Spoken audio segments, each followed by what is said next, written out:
Unai Emery has Aston Villa flying at the minute, 4th in the Premier League and in the semi-final of a European competition. He seems to now be getting the respect he always wanted, but at Arsenal it was a completely different story, and today I'm going to be uncovering how bad Unai Emery was at Arsenal. But before I begin, if you're new here, please smash the like button, smash the subscribe button and turn on those notifications. It will be much appreciated and it will make sure you never miss a video again.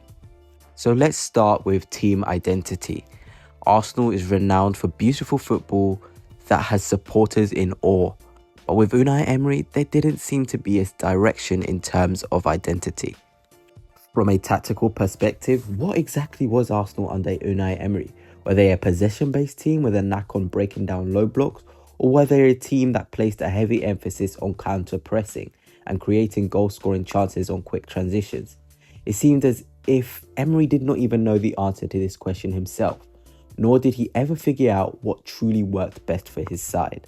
We had situations where Lucas Torreira was playing in the attacking number 10 role, and it was obvious even to the most basic and uneducated fan that this wasn't working. But Unai Emery had this stubbornness which you can't have when managing one of the biggest clubs in the world. However, it wasn't all doom and gloom. Arsenal did win 10 games in a row between August and October 2018. The 5-1 destruction of Fulham at Craven Cottage had the travelling fans famously chanting, "We've got our Arsenal back." However, the winning streak came to an end at Crystal Palace. But Arsenal did continue to pick up results and stretch their unbeaten run to 22 games before finally being beaten by Southampton in December 2018. However, the way the Arsenal ended the season was catastrophic. They somehow threw away a top 4 place and then capitulated in the Europa League final against Chelsea. Baku is always known to Arsenal as one of the worst days as a fan ever. Losing to your London rivals 4-0 is absolutely ridiculous. It was just an absolute pain for us to see the way we crumbled. No backbone, no accountability, nothing. Emery would then be sacked the following season, following Arsenal's defeat against Eintracht Frankfurt in the Europa League, meaning that the Gunners had then gone 7 games without a win in all competitions, the club's worst run since 1992. Arsenal were quite clearly left with no other option, and Unai Emery has come out to say that he felt lonely when he was at Arsenal and that there was no help for him. But you can kind of say he brought it upon himself. The way he acted, the way he treated his squad and rotated his squad in certain games just had you questioning. He was heading towards an inevitable ending. Emery won 41, drew 14 and lost 23 of his 78 games as Arsenal boss, scoring 146 goals in the process and conceding 96. There just wasn't an improvement there from the final years of Wenger. Defensively, things actually got worse in terms of the record in the Premier League, where Arsenal conceded 67 goals during Emery's 51 games in charge. There is no doubt that he worked incredibly hard during his time in North London, but the 48-year-old failed on so many levels, and in the end, the club was left clouded in confusion to his indecisiveness and muddled tinkering. He ultimately lost the fans, and he had lost the majority of the players. Emery was described to look an isolated figure at the training ground, looking tired, drained and lonely. The players had completely lost faith in him.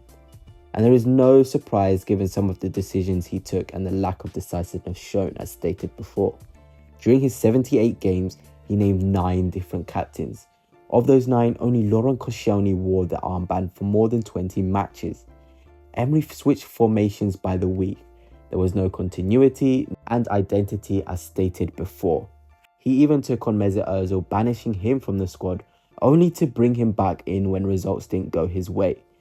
It was somewhat ironic that when Arsenal went 2-1 down against Frankfurt in his last game, it was Ozil he turned to try and salvage something from the match, immediately bringing the playmaker off the bench.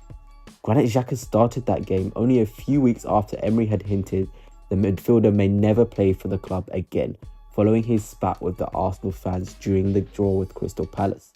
Emery wasn't strong enough, unlike Arteta, who took decisions on and made sure he stuck with them. We look at the Guendouzi incidents and the Aubameyang situations, Arteta knew what was right and he stuck with it. However, it wasn't the same with Emery, and he wasn't able to win the respect of a group of players who never really bought into his ideas.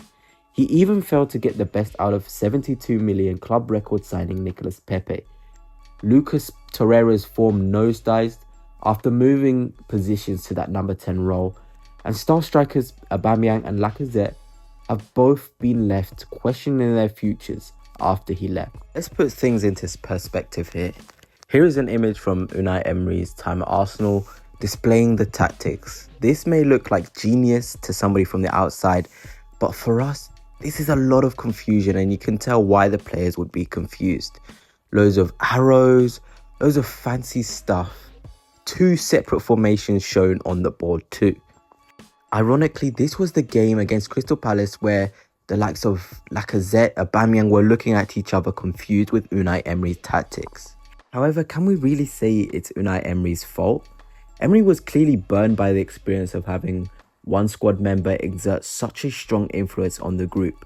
Shortly after he left PSG, Emery gave an interview to the Spanish sports writer, which was translated to say, "Look, one of the best things Guardiola has at Manchester City is that he doesn't have a star to be subordinated to. He has great players that when he needs them, in the moment of truth, they all go to one person.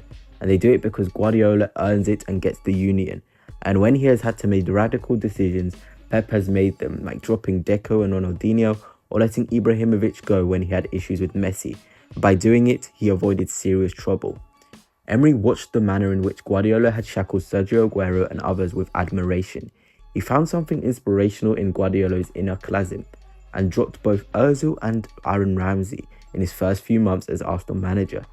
Either the stars would bend to his will or they'd have to go. Of course, as stated before, he couldn't stick to these stances.